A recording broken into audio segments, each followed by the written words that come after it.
In the dawn of February 28, 2026, the hypothetical Operation Epic Fury begins. A sudden, coordinated preemptive strike flashes across Middle Eastern military sites. The primary targets are Iranian nuclear and military infrastructure. United States and allied leadership justify the strike as a necessary measure to eliminate imminent threats and prevent the future acquisition of long-range weapons. A localized preemptive strike acts as a catastrophic stress test on a brittle, interconnected global matrix. To understand the true cost, we have to map the fallout step by step. We will deconstruct the initial legal rupture, trace the immediate contagion through agricultural supply chains, and examine the economic models calculating NATO's capacity to survive the aftermath. Modern conflict modeling requires us to look past the military domain in isolation. Energy access, agricultural stability, and defense industrial capacity now operate as a single, vulnerable matrix. When kinetic strikes are executed without preparing this underlying systemic matrix, the resulting crises mathematically outpace the aggressor's ability to contain them. The official justification for Epic Fury relies on preventing future capabilities, specifically stopping the projected development of intercontinental ballistic missiles by 2035. An ICBM is a guided, land-based weapon designed to deliver nuclear payloads across thousands of miles. This timeline maps threat escalation under UN Article 51. To invoke anticipatory self-defense, a state must face a strict threshold, an imminent threat of armed attack. A projected 2035 capability misses this condition entirely, falling outside the legal parameters for a preemptive strike. This friction extends to domestic law, specifically the tensions surrounding the 1973 War Powers Resolution, requiring the executive branch to secure congressional authorization for war. The Department of Justice's Office of Legal Counsel defines war in the constitutional sense as prolonged and substantial military engagements. An open-ended, multi-week bombing campaign that bypasses congressional authorization fractures this domestic framework. By redefining imminence to launch a strike, a nation strips away its own international and domestic legal guardrails.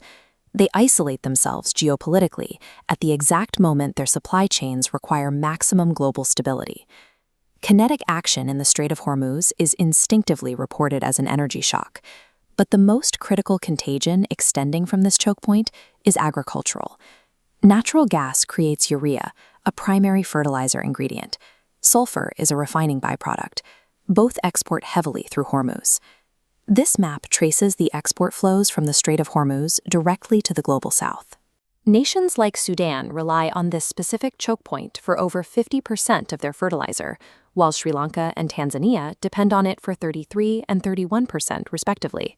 Small-scale producers in these regions face an immediate double whammy. Their market access craters as shipping routes are blocked, and commercial air freight capacity drops. Avocado growers in the southern highlands of Tanzania are suddenly unable to find buyers before their harvest overripens and spoils due to the logistical blockade. Simultaneously, warehouses in Mombasa, Kenya, overflow with tea leaves because access to processing and packing markets in the Gulf and Pakistan is entirely severed. These logistical collapses hit exactly as the Hormuz blockade drives global fertilizer costs to unmanageable highs. The UN World Food Programme analyzes this intersection of rising transport costs and absent fertilizer. Their models project that a prolonged disruption in this region mathematically forces up to 45 million more people into acute hunger. A kinetic disruption at a single maritime node weaponizes the agricultural supply chain. The military operation instantly transforms into a systemic food crisis. We have to evaluate the strategic fallout. If Epic Fury triggers a complete decoupling from the CRINC axis, how does the Western defense base respond? CRINC is an acronym for the informal alliance of China, Russia, Iran, and North Korea. This chart compares European NATO main battle tank inventories from 1990 to 2024, showing a massive 85% drop.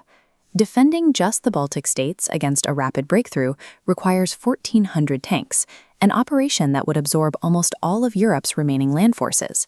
To understand why defense production cannot simply surge to meet this demand, researchers use the EU EMS economic model. This mathematical tool simulates how global trade shocks impact European prices, trade, and manufacturing output. The model shows that fragmented nationalized demand and monopsony market structures prevent rapid scaling. Furthermore, the model highlights a fatal supply chain vulnerability. European defense manufacturing relies on adversarial raw materials. China alone supplies 34% of all raw materials used by the EU defense sector. The EU EMS simulation proves that an abrupt decoupling from the CRINK bloc causes a 7.3 to 7.4% annual drop in European defense production.